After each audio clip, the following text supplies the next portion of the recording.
Okay, so let's talk about insecurities as an artist, because I used to think if I'm going to have an art career, if I'm going to become professional, then I need to hide those insecurities. I need to show that I know what I'm doing and that I can deliver the commission, the service each and every time. And the thing is, you can, but you're going to hit obstacles along the way and you're going to figure things out. And so I thought I'd talk about some of my insecurities after watching a brilliant video by an artist I've just discovered, so I'll put that in the comments and the description. One of mine is that I feel like my consistency as an artist isn't always... I can create stuff like this, and I'll put this on the screen as well. And then I can create stuff like this as well, because I take risks and I...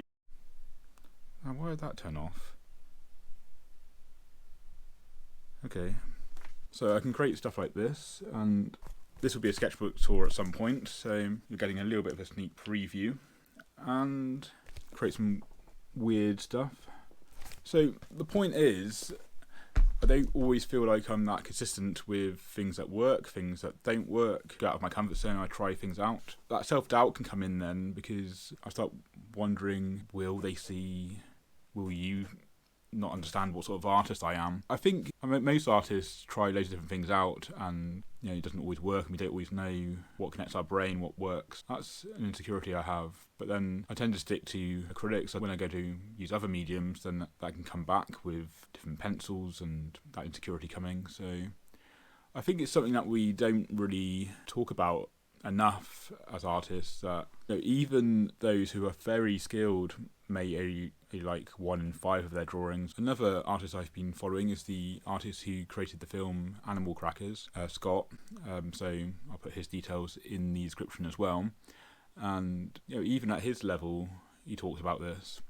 So I don't think it ever stops. I think we're always going to have that insecurity and self-doubt, but it's learning to at least like some of our art. And the interesting thing is, some of the art that I like, I worry that other people won't like, and a lot of stuff that people don't like, I really love still. So just seeing the fact that I've created it and put my heart and soul into it, it's my brain, it's the way I communicate, it's me on paper in a lot of ways. At the same time, I disconnect from it a little bit, because if I say that is my heart and my soul that I'm giving out, then that can be too much. I find, particularly with creating these videos with social media, I feel like I'm amazed and love all the styles of other artists, where every single page in that sketchbook is phenomenal and different. Even if it's a different style, you can see the skill level is still there.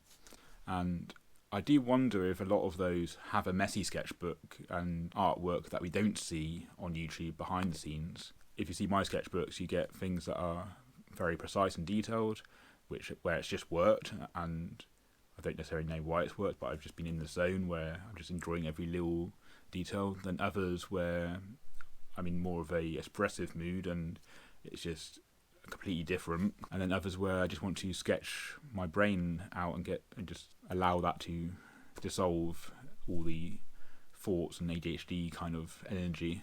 Therefore, it is a bit more of a scribble.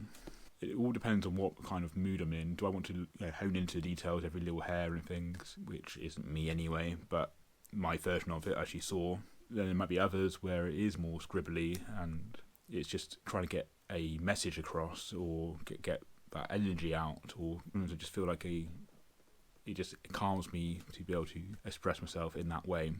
When it comes to commissions, it's a bit different, and the book I'm writing has a chapter where it explains what commissions mean to me. When it comes to commissions, it's more like a collaboration between you and the client. So it can even come down to changing an eye, which is 3mm in width. So it's a little bit different than my personal work, and every commission I've done I'm really happy with, because we worked with each other, and that allowed the commission to become the best it could possibly be in my skill level at the moment. And so, my main self-doubt is allowing all of my artwork, the doodles, the scribbles, the commissions, the more details, the more abstract, to all live together. And it's one of those things where they say to niche down, but if I did that, then my ideas would just dry up because I have to go with whatever the creative muse is taking me along. And sometimes I just feel like the channel, in that the creative, whatever you want to call it, brings in the idea and I run with it and see what I can do. And yeah, so I've rambled on a bit, but basically, insecurity is normal. Every artist, apparently, no matter their skill level, gets it. There are probably other videos better than this, so I just thought I'd speak to you this morning, get these thoughts out. And so consistency is my main insecurity. I just feel like my art changes depending on what level of concentration I have that day. So another is that I feel like I can't get lightness in my portraits, get it looking at the person, even though it's a good portrait. So that's another insecurity. And my sketchbooks are very messy, so they're never these precise images that I see others having.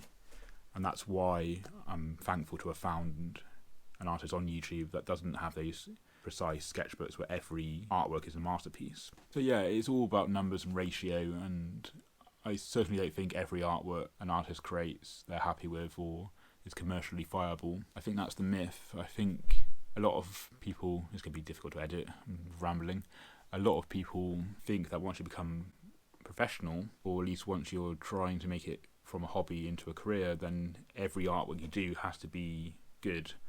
And I think it's more, the attitude towards creating a lot that changes. So turning up at the studio when you're not feeling that creative and redrawing a theme that you've done many times before, and then the inspiration will find you in the gaps. I think that's the difference, is that you're pushing to improve and drawing more often than if it was just a hobby, perhaps. But then again, I've been obsessed with drawing and painting from a very young age. It's never felt like a practice. I think another insecurity is that my studio space is quite chaotic compared to some, but then I think of Francis Bacon and how his was complete chaos and pretty unsanitary as well. It takes many in this world.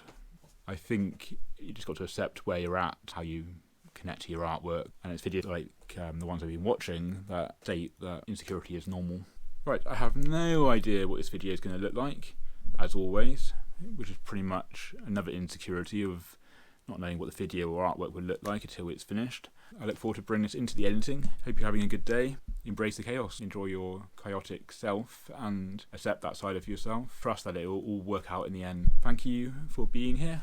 Like and subscribe if you want to follow more of these rambles, as well as seeing the creative process, which I'll get back to next week.